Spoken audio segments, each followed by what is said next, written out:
In any research, we collect our information for the literature review from different sources.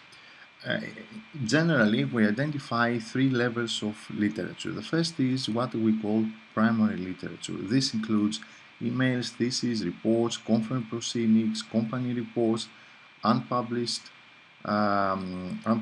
work, possibly governmental publications.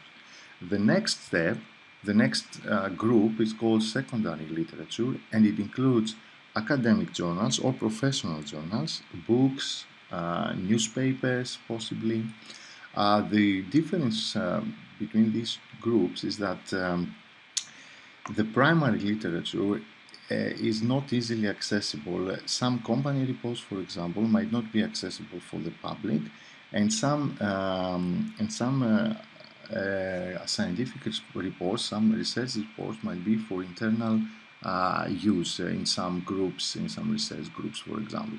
Then the next step is to go to the academic journals where we can find publicly available information, because the idea here is that researchers need to publish their work for other researchers to be able to read.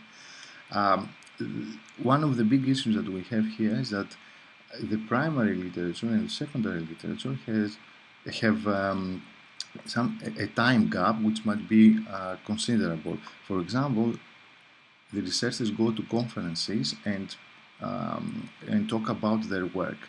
This work can be found in conference proceedings, but before this work is published, it can take something like 6 to 10 months.